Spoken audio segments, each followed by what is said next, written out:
Hello everyone, আমি English দিদিমণি আর এই চ্যানেলে তোমাদের সবাইকে স্বাগত জানিয়ে আজকের ক্লাস শুরু করছি। চলে এসেছি আমি আজকে কিছু নতুন বাংলা বাক্য নিয়ে। তো প্রথমে আগে দেখে নিই যে কি ধরনের বাংলা বাক্য নিয়ে আমরা আজকের ক্লাসে আলোচনা করতে চলেছি। বাক্যগুলো হলো এই রকম: আমার ভাই একজন পাক্কা রাজনীতিকের মতো কথা বলে। আমাদের ইংরেজি শিক্ষক একজন পাক্কা হিরো। আমার দাদু একজন পাক্কা ব্যবসায়ী ছিলেন। তিনি একজন পাক্কা গৃহিণী।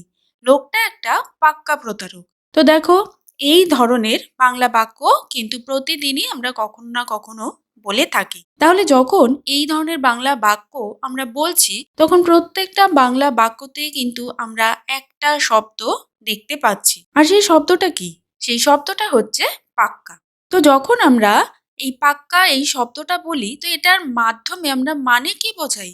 এটার মাধ্যমে আমরা এটাই বোঝাই যে কোনো জিনিস মানে যেটা পুরোপুরি বোঝাতে কিন্তু আমরা এই পাক্কা শব্দটার ব্যবহার করে থাকি। তাহলে ইংরেজিতে যখন আমরা এই ধরনের বাংলা বাক্যকে তৈরি করতে চাইবো, তখন আমরা কিভাবে বলতে পারবো? তো তার জন্য আজকে আমরা যে ইংলিশ ফ্রেজটা ব্যবহার করছি সেটা হলো out and out.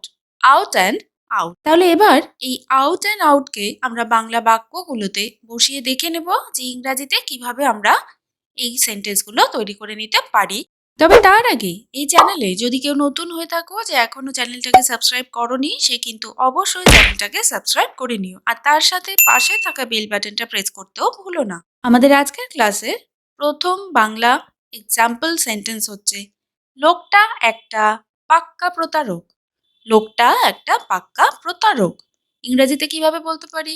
The man is an out and out fraud. তার মানে লোকটা পুরোপুরি একজন প্রতারক বা সম্পূর্ণরূপে একজন প্রতারক, এই মানেই কিন্তু আমরা করছি। দেখে নিচ্ছে আরো কতগুলো এক্সাম্পল। আমার দাদু একজন পাক্কা ব্যবসায়ী ছিলেন।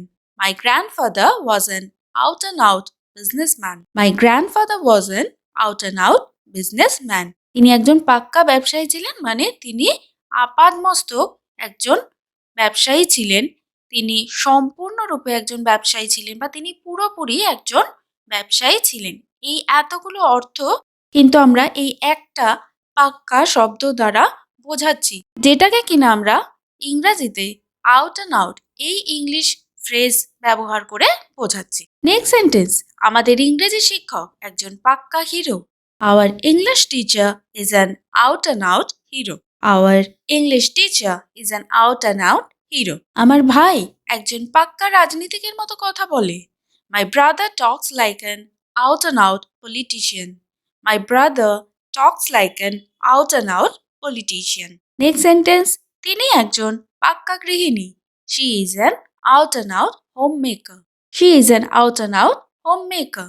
এখানে হোম মেকারের জায়গায় কিন্তু হাউস ওয়াইফও ব্যবহার করা যেতে পারে। নেক্সট সেন্টেন্স: আমার বেক করা কেক যে চুরি করেছে সে একজন পাক্কা কেক চোর। One who stole the cake I baked is an out and out cake thief. One who stole the cake I baked is an out and out cake thief.